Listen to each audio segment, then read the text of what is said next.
세상에서 흔히 쓰이는 말 중에 하나가 전문 용어라고 하는 단어입니다. 어떤 부류의 사람들마다 그들이 즐겨 쓰는 단어가 있습니다. 그리고 그 단어를 보면 그들이 누구인지를 대강은 알 수 있습니다. 그런데 우리 사람들만 전문 용어를 사용하고 끝나지 않습니다. 하나님께서도 사용하시는 전문 단어가 있습니다. 우리 하나님께서 사용하시는 전문 용어 중에 하나는 주신다라고 하는 말입니다. 우리 어린이 주일학교 가면 제일 처음에 듣는 성경 구절이 있습니다. 요한복음 3장 16절입니다. 하나님이 세상을 이처럼 사랑하사 독생자를 주셨으니, 하나님이 주셨다고 말씀합니다. 또 로마서 8장에도 자기 아들을 아끼지 아니하시고 우리 모든 사람을 위하여 내주신 이가 어찌 그 아들과 함께 모든 것을 우리에게 주시지 아니하겠느냐. 성경을 보니 주신다라고 하는 단어가 온통 도배되어 있습니다. 왜 그렇습니까? 미국의 유명한 심리학자였던 에리 프롬이라고 하는 분이 그의 대표적인 책 사랑의 기술에서 이렇게 말합니다. 가장 널리 퍼진 오해는 주는 것, 영어로 giving, 주는 것이란 무엇인가를 포기하는 것, 영어로 giving up, 빼앗기는 것, 희생하는 것이라고 가정하는 것이다. 주된 성향이 비생산적인 사람들은 주는 것이 빈곤해지는 것이라고 느낀다. 생산적인 인물들에게 주는 것은 전혀 다른 의미를 갖는다. 주는 것은 역량의 최고 표현이다. 주는 행위 자체에서 나는 나의 힘, 나의 능력을 경험한다. 나는 넘쳐 흐르고 소비되고 살아있고 따라서 즐거운 나 자신을 경험한다. 주는 것이 받는 것보다 훨씬 즐겁다. 주는 것은 박탈이 아니고 주는 행위 속에 내가 살아있다는 표현이 자리 잡고 있기 때문이다. 우리 하나님은 주시는 건 너무 좋아하십니다. 즐겨하십니다. 이렇게 주신다라고 하는 말씀이 성경 전체를 차지하고 있는 이유는 하나님이 매우 부요하시기 때문입니다. 고린도후서 8장에도 우리 주 예수 그리스도의 은혜를 너희가 알거니와 부요하신 이로써 너희를 위하여 가난하게 되심은 그의 가난함으로 말미암아 너희를 부요하게 하려 하심이라.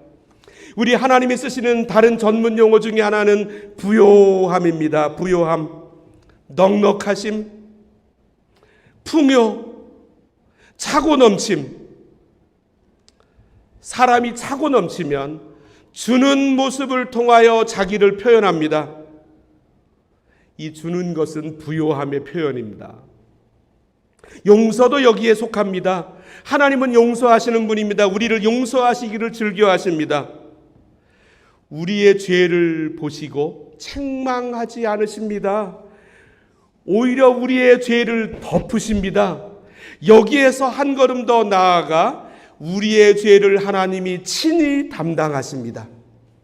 사람들은 하나님에 대하여 너무나 많이 오해하고 있습니다. 많은 사람들이 하나님에 대하여 생각하는 이미지 중에 하나는 법정에서 하나님이 검은색의 법복을 입으시고 이 선고하는 망치를 손에 들고 죄인들을 향하여 선고하는 이미지를 가지고 있습니다. 그렇지 않습니다. 하나님은 주시는 분이십니다. 우리의 연약함을 대신 책임져 주시는 분이십니다. 왜냐하면 우리의 죄를 자신이 담당하실 만큼 너무나도 부요한 분이시기 때문입니다. 우리는 예수 믿으면 용서해야 함을 너무나 잘 알고 있습니다. 주기도문에서도 가르쳐 주셨습니다. 우리가 우리에게 죄 지은 자를 용서해 준 것 같이 우리의 죄를 사하여 주시옵고. 조건부입니다. 우리가 우리에게 죄 지은 자를 사하여 준 것 같이 이 모습을 하지 못하면 우리의 죄를 용서해 달라고 기도하기 어렵습니다. 그런데 이 용서가 잘 되지 않습니다. 우리가 용서하기 어려운 이유 중에 하나는 자기가 자기 자신을 보기에 매우 핍절하기 때문입니다. 부요한 사람만이 기꺼이 용서할 수 있습니다.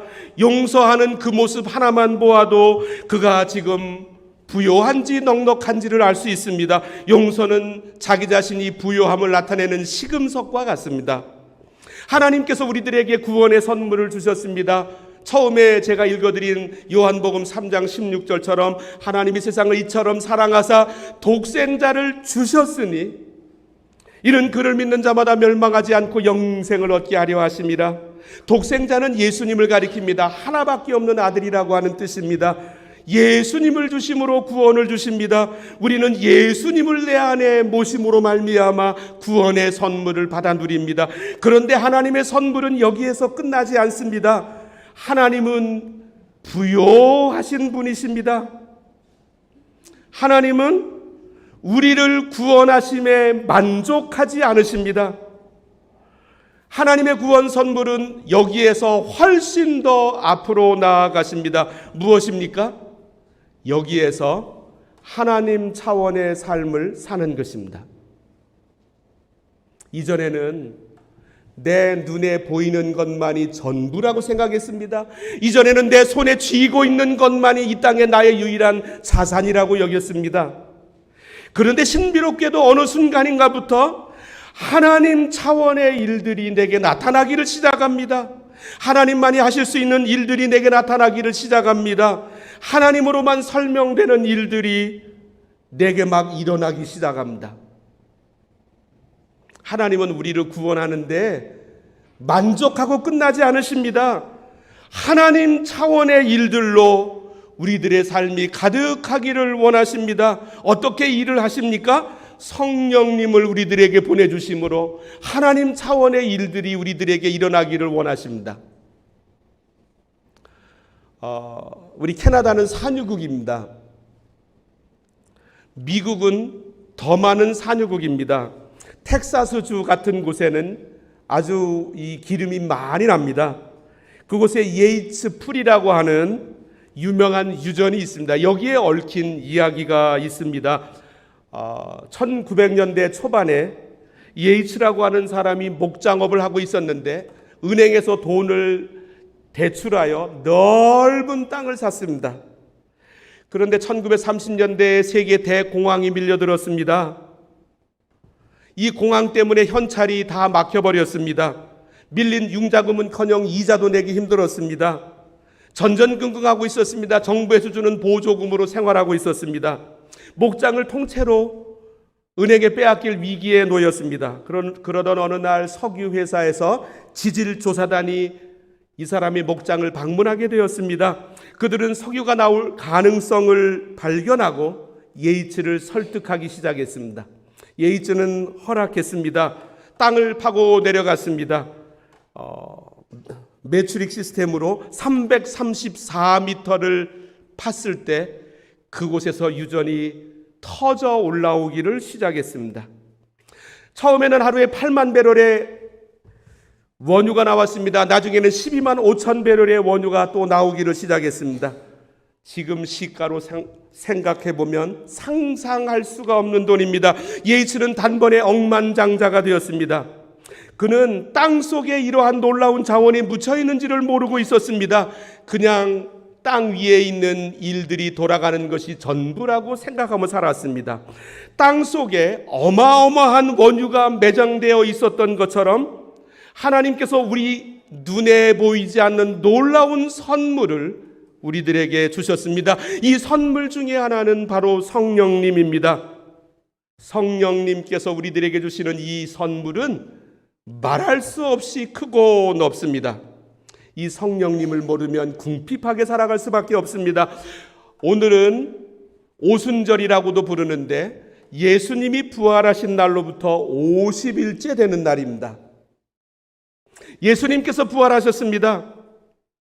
복음서에 의하면 마태, 마가, 누가, 요한복음 4복음서에 의하면 부활하신 예수님께서 모두 7번 제자들에게 나타나셨습니다. 성경에서 말하는 7이라고 하는 숫자를 완전수라고 부릅니다.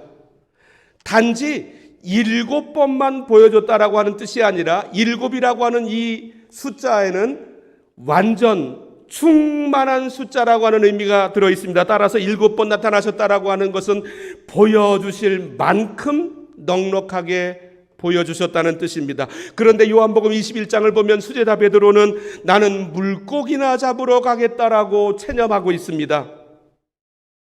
이것은 부활하신 예수님을 베드로가 만났음에도 불구하고 부활하신 예수님과 함께 식사를 하였음에도 불구하고 부활신앙이 생겨나지 않았다라고 하는 뜻입니다. 부활하신 예수님을 만나보고도 예수님의 제자들은 깊은 확신에 이르지를 못했습니다.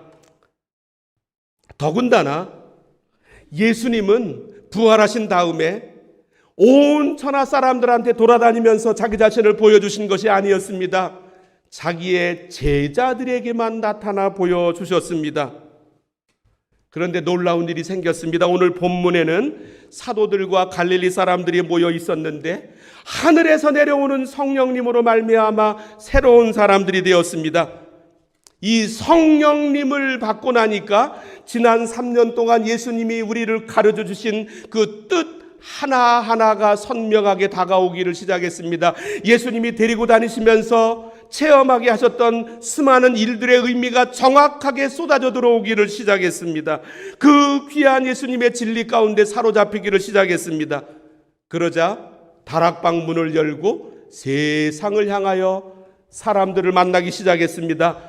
복음을 전하는데 목숨을 걸기 시작했습니다. 왜냐하면 육신의 목숨보다 더 큰 것이 있음을 알게 되었기 때문입니다.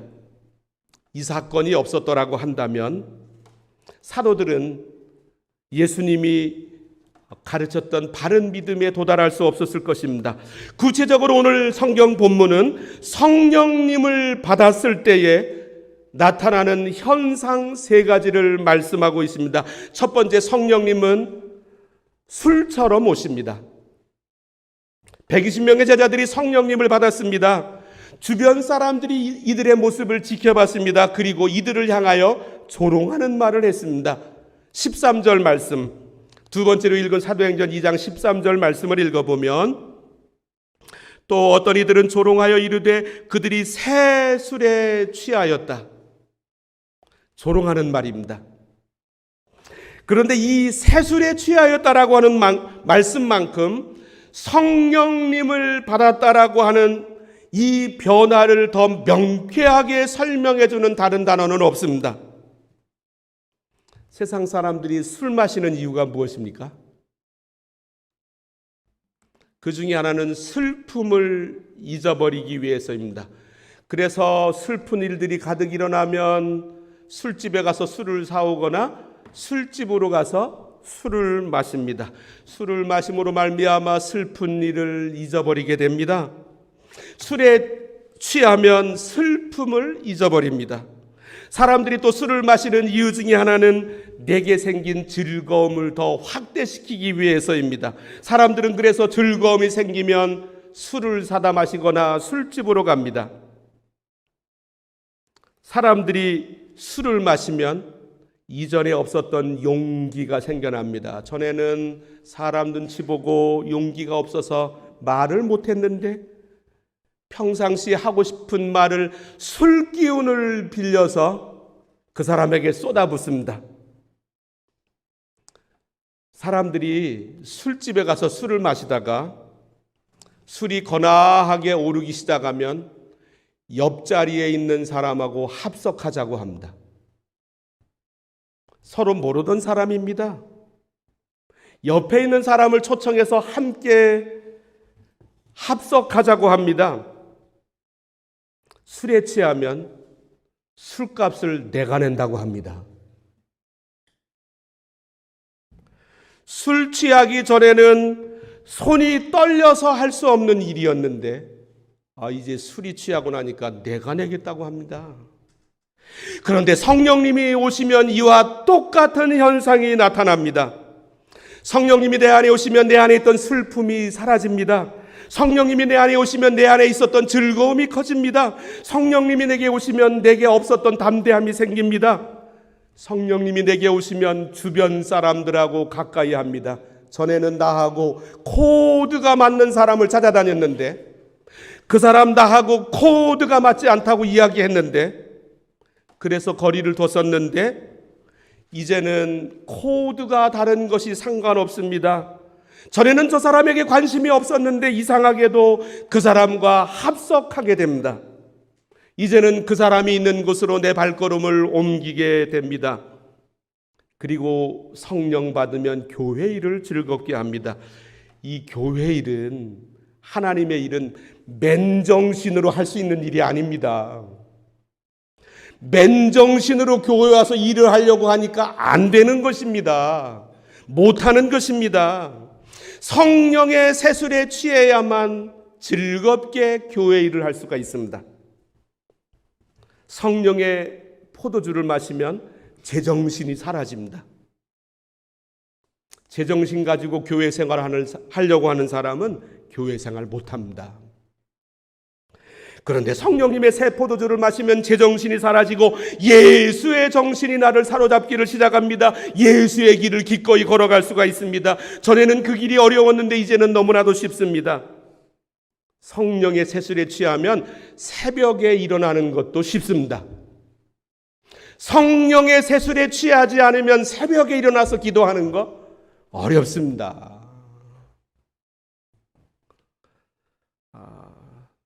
물질을 바치고 시간을 들이고 노력하고 내 재능까지도 하나님 앞에 드릴 수 있는 일은 성령의 세술에 취해야만 가능합니다.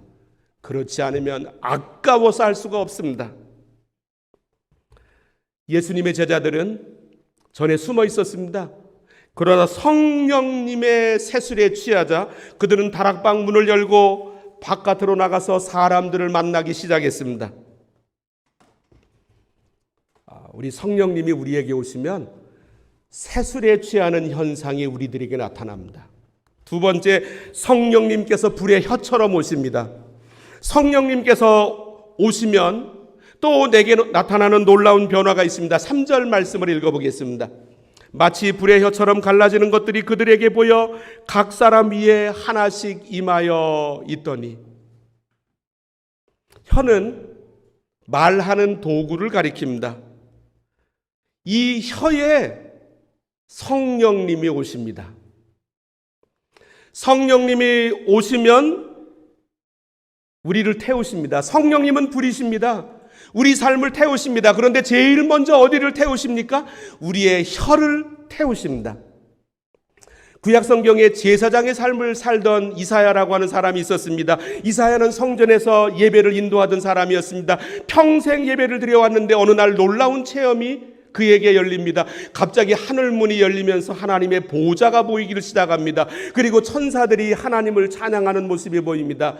천사들에게 날개가 몇 개 있나 보았더니 6개가 있었습니다. 천사들에게 날개는 6개씩입니다. 그런데 천국이 보이자마자, 하나님의 모습이 보이자마자 그 다음에 제일 먼저 눈에 들어오던 또 하나의 현상이 있었습니다. 그것은 자기 자신이었습니다. 하나님이 보여야 내가 보입니다. 이민살이 어떻게 할까? 또는 내가 무엇을 잘못했는가, 무엇을 잘했는가, 자기 성찰을 하려고 우리 노력합니다. 그런데 하나님이 보이지 않고 나를 성찰하는 것은 아무런 의미 없습니다. 엉뚱한 결론을 맺게 됩니다. 하나님이 보여야만 내가 보입니다. 하나님의 보좌가 보였습니다. 천사도 보였습니다. 그리고 나서 이사야는 자기의 모습이 보였습니다. 그의 눈에 들어오던 모습은 자기의 입술이었습니다. 자기가 하고 다니던 말들이었습니다. 제가 이사야 6장을 읽어드리면, 그때 내가 말하되 화로다 나여 망하게 되었도다. 나는 입술이 부정한 사람이요 나는 입술이 부정한 백성 중에 거주하면서 만군의 여호와이신 왕을 배었음이로다 하였더라. 제사장인 이사야가 무슨 험악한 말을 많이 했겠습니까? 그러나 나는 입술이 부정한 사람이요. 하나님은 이사야의 입술을 태우셨습니다. 그때 그 서랍 중에 하나가 부젓가락으로 제단에서 집은 바 핀 숯을 손에 가지고 내게로 날아와서 그것을 내 입술에 대며 이르되, 보라, 이것이 내 입에 닿았으니 내 악이 제하여졌고 내 죄가 사하여졌느니라. 이사야의 입술을 태우셨습니다. 그의 말이 달라졌습니다. 성령님이 내게 임하시면 내 입술이 달라집니다. 신약성경 고린도전서 12장에는 성령님이 임하시면 9가지의 은사가 나타난다고 말씀하고 있습니다. 이 9가지 은사 중에 5개, 50%를 넘는 9개 중에 5개가 말과 관련된 은사입니다. 제가 읽어드리면 어떤 사람에게는 성령으로 말미암아 지혜의 말씀을, 어떤 사람에게는 같은 성령을 따라 지식의 말씀을, 어떤 사람에게는 예언함을, 다른 사람에게는 각종 방언 말함을, 어떤 사람에게는 방언 통역함을 주시나니, 신비롭게도 성령님이 임하시면 언어에 놀라운 변화가 나타납니다. 오늘 말씀 4절에 그 현상이 있습니다. 그들이 다 성령의 충만함을 받고 성령이 말하게 하심을 따라. 성령 받은 사람은 자신의 생각을 말하지 않습니다. 아니, 생각 자체가 바뀌었습니다. 그들이 무엇을 가지고 생각하며 말했는지 11절이 말씀합니다. 그레데인과 아라비아인들이라 우리가 다 우리의 각 언어로 하나님의 큰 일을 말함을 듣는도다. 이 성령 받은 예수님의 제자들에게서 자기가 생각하던 말들은 사라지고 하나님의 일들을 나누기 시작했습니다. 사람들이 하는 말들을 들어보면 그가 성령의 말하게 하심을 따라 말하고 있는지 아니면 자기 생각으로 가득 차서 말하고 있는지를 볼 수 있게 됩니다. 저는 그 사람이 아직도 자기 생각에 꽉 차서 말을 하고 있는 모습을 보면 그냥 듣고만 있습니다. 굳이 말을 길게 하려고 하지 않습니다. 성령님께서 그 사람을 찾아가셔서 그 사람의 입술을 태워주실 때까지.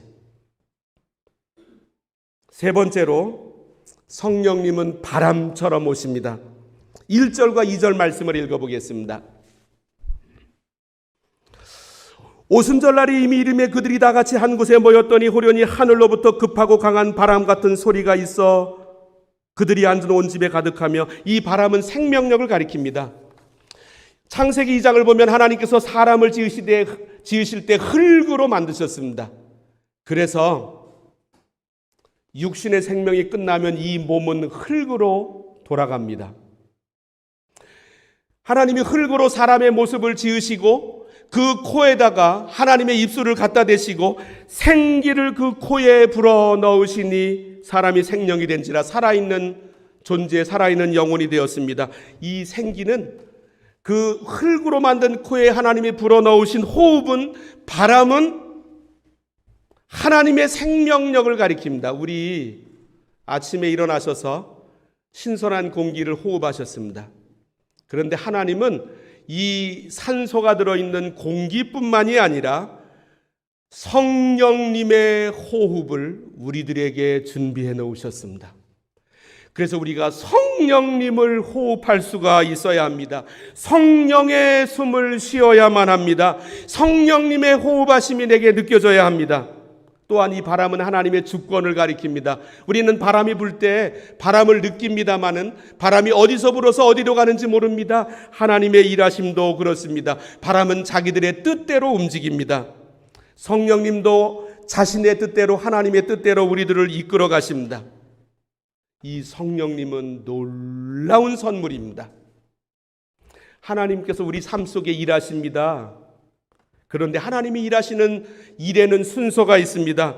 하나님은 먼저 우리들의 바깥에서 일하지 않으십니다. 하나님은 우리의 환경을 바꾸어 놓는데 먼저 관심하지 않으십니다. 하나님은 먼저 우리의 위에서 일하시고 우리 안에서 일하십니다. 에덴 동산처럼 좋은 환경이 없었습니다. 그런데 아담과 하와가 내면에 문제가 생기자 에덴 동산을 망쳐놓고 말았습니다. 가끔 이런 생각하지 않으십니까? 이렇게 좋은 게 나에게 지금 생겼다고 한다면 얼마나 좋을까? 이런 일들이 생겨나는 다른 장소에 가서 살면은 나는 얼마나 좋을까? 우리 생각합니다. 예수님은 부활하신 다음에 빌라도를 바꾸는데 초점 맞추지 않으셨습니다. 예수님에게 사형 선고를 하며 빌라도에게 데려가 사형해달라고 요청했던 공회원들을 바꾸시는데 초점을 맞추지 않으셨습니다. 예수님은 부활하신 다음에 오로지 제자들을 찾아가셨고 제자들에게 성령님이 내려오심으로 말미암아 그들의 내면이 달라지도록 만드셨습니다.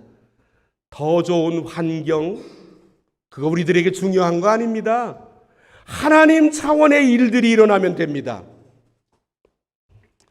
하나님은 우리의 밖에서 일하시기 전에 먼저 우리 안에서 일하십니다.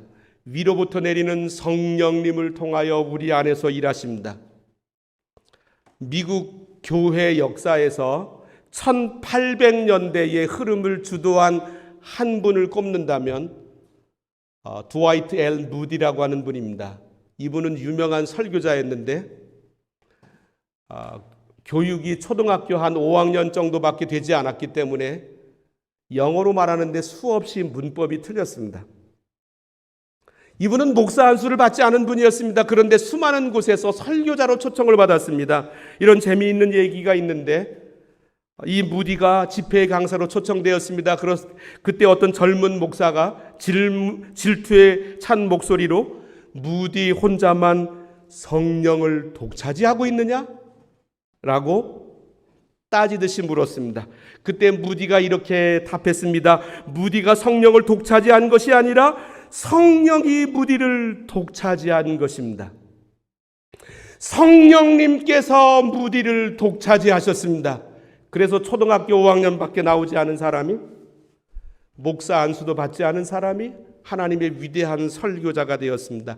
얼마나 멋진 말입니까?